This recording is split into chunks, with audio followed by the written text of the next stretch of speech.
이거는 내가 자발적으로 해결할 수 있는 수준을 이미 넘어섰기 때문에 어차피 치료를 해야 되는 거예요.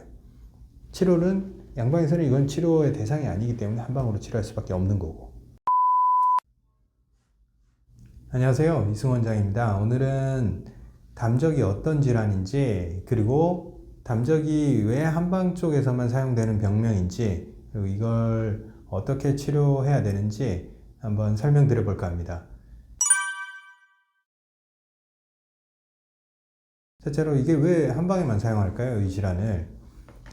이 질환명은 담적병이라는 것은 위가 딱딱하게 굳어 있고 적이 생겨 있고 노폐물이 위 벽에 쌓여서 그게 빠져나가지를 못하고 위의 기능을 방해를 하고 위를 좀 병들게 만드는 그런 질환인데, 이걸 왜 양방에서는 왜 질환으로 인식을 하지 않냐?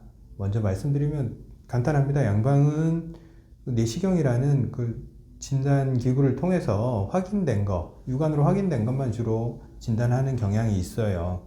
그래서 내시경으로 보이는 위염이라든지 궤양이라든지 이런 것들, 장상폐하생이라든지 위축성 위염이라든지 위염 종류를 쉽게 구분해내죠. 왜? 카메라를 안쪽으로 넣어서 보니까 뭐가 있더라, 뭐 암이 있더라, 종양이 있더라, 눈에 보이니까 진단을 하는 거죠. 그런데 이 문제가 이 진단기구에 너무 의존을 하다 보니까 환자는 불편하다고 호소하는데 아무것도 없다고 그 진단명을 내리질 않아요. 우리가 그 내시경이라는 기계를 사용한 지가 뭐 얼마나 됐겠어요? 30년? 40년? 불과 50년 전에도 그런 걸 사용하지 않았습니다. 그전에는 그러면 양방 의사들은 병명을 어떻게 진단을 하고 이렇게 진찰을 했을까요? 똑같아요. 우리 한의사들이 하는 것처럼 똑같이 이렇게 만져보고 여기 아프세요? 여기 아프세요? 이렇게 주로 진단을 많이 했어요. 물론 요즘도 그렇게 합니다, 내과에서. 근데 꼭 위장 질환에 한해서는 내시경에 의존하는 게 요즘은 정말 많이 높아져 있어요. 그 진단기구에 의존하다 보니까 실질적으로 환자가 아프다 하고 여기가 부어 있는데도 이걸 진단하지를 않아요. 환자는 굉장히 부어있고 아프다, 위가 움직이지 않다, 딱딱하다, 위가 돌덩이 같다, 음식을 먹으면 위가 붓는다, 이런 식으로 많이 호소를 하고 환자도 스스로 막 만져봐요. 이렇게 딱딱해져 있고 아프다, 이걸 명확히 인지하지만 병명을 안 내려주니까 양방에서 그리고 깨끗하다, 그리고 줄 약이 뭐 소화 안 되니까 위생관 운종제 드릴게요 하고 처방을 준단 말이에요. 그 정도로 대응을 하다 보니까 근본적인 문제가 해결이 안 돼요. 여전히 딱딱한 거예요. 계속 부어있고. 그러다 보니까 환자가 양방에서는 이것을 병으로 인지하지도 않고 이걸 해결하는 어떤 치료법이 존재하지 않는구나, 이렇게 인지하고 이제 검색을 해보다 보면 한방에서는 이걸 명확히 병으로 진단을 내리고 있거든요. 담적병이라고. 그렇기 때문에 이제 한의원에 와서 치료를 하게 되는 거죠. 자, 그러면 담적이란 어떤 질환일까요? 실체가 있는 질환입니다. 그냥 추상적인 단어를 사용해서 만든 질환명이 아니고 실제로 담적병이라는 것은 실체가 존재합니다. 위 점막하, 위 근육 내 이 안쪽 라인으로 노폐물이 가득 차 있습니다. 그리고 노폐물이 차 있기 때문에 이렇게 부풀어 있어요. 부풀어 있다. 부풀어 있으니까 상대적으로 안쪽은 좁아져 있어요. 위 내강은 더 좁아져 있고 위 벽은 두꺼워져 있고 단단해져 있어요. 왜? 가득 차 있으니까 노폐물이. 그래서 만지면 아픈 거예요. 조직액들이 흐르지 못하고 이 안에 고여 있기 때문에 딱딱하고 아파요. 좋은 혈액이 들어오지도 못하고 이 노폐물이 빠져나가지도 못하고 이 안에 고여 있어요. 되게 이상한 현상이죠. 그렇지만 위가 병들면 이 공간 안을 자꾸 차지하게 돼요. 그 노폐물 물질들이. 이게 계속 흐르지 않고 고여있기 때문에 독소로 작용하고 몸에 트러블을 많이 유발합니다. 이게 스물스물 위 바깥으로 빠져나와서 다른 데로 영향을 많이 미쳐요. 머리를 아프게 한다거나 피부 트러블을 일으킨다거나. 환자들은 되게 그걸 명확하게 표현을 해요. 저는 소화가 안 되면 머리가 아파요. 소화가 안 되면 피부가 뒤집어져요. 이렇게 정확하게 표현을 하고 하는데 양방에서는 주로 연관성을 별로 인정하지 않죠.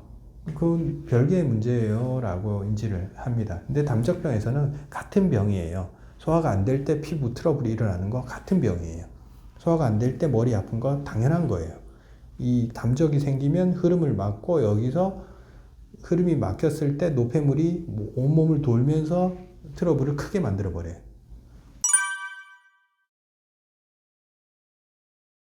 자, 그렇게 이 문제가 생겼잖아요. 위가 부어 있고 딱딱해져 있어요. 그러면 보통의 경우 우리가 위가 문제가 생겼다고 생각해 봅시다. 그럼 어떻게 해요? 상식적으로 덜 먹거나 굶거나 소화제를 먹거나 뭐 여러 가지 방법들을 취하겠죠. 그런 방법들로 이 담적이 해결이 되냐? 잘 해결이 안 돼요. 이 담적이란 것은 이미 생긴 지 몇 달이 지나고 몇 년이 되고 꽤 오래된 고질적인 질환이에요.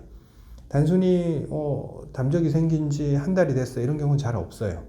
한 달 만에 생긴 걸 우리가 담적으로 진단하지 않고 최소 6개월, 짧아도 3개월 정도 전부터 지속적으로 문제를 계속 일으키는 상태를 담적이라고 진단하지, 좀 소화 안 되고 체했다고 그걸 담적으로, 체해도 위가 딱딱해지거든요. 근데 그거는 체기가 풀리면 싹 내려가요. 다 풀려버려요. 그건 담적이 아니에요. 담적은 체했건 말았건 소화가 되건 안 되건 계속 딱딱해요. 거의 불변이에요.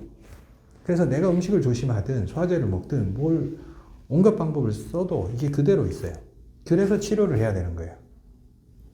한방치료가 이 담적을 딱딱한 걸 어떻게든 녹이고 풀어내서 이걸 없애는 걸 목적으로 하기 때문에 치료적으로 환자가 충분히 이게 없어졌다고 인식하게 되는 거예요.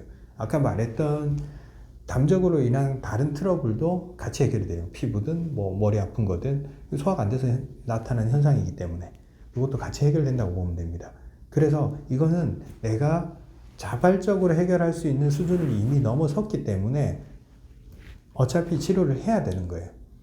치료는 양방에서는 이건 치료의 대상이 아니기 때문에 한방으로 치료할 수밖에 없는 거고, 충분히 우리가 치료가 다 됐다 판단하는 수준은 이게 촉지되지 않을 수준, 그리고 환자가 인지하지 못할 수준, 위가 어디 있는지 모르겠어요. 위를 인지하지 못해야 돼요. 담적이 생긴 사람들은 항상 위가 너무너무 인지가 잘 돼요. 위가 계속 느껴져요. 이렇게 표현하거든요. 왜? 굳어 있으니까. 근데 이게 없어질 정도, 인지하지 못할 정도로 돼야지 치료가 다 됐다고 판단할 수 있습니다. 요 담적이 왜 한방 치료를 해야 되는지에 대해서 설명을 드렸고, 다음 편에서는 담적을 스스로 어떻게 진단을 할 수 있는지, 자가 진단 할 수 있는 방법에 대해서 말씀드리겠습니다.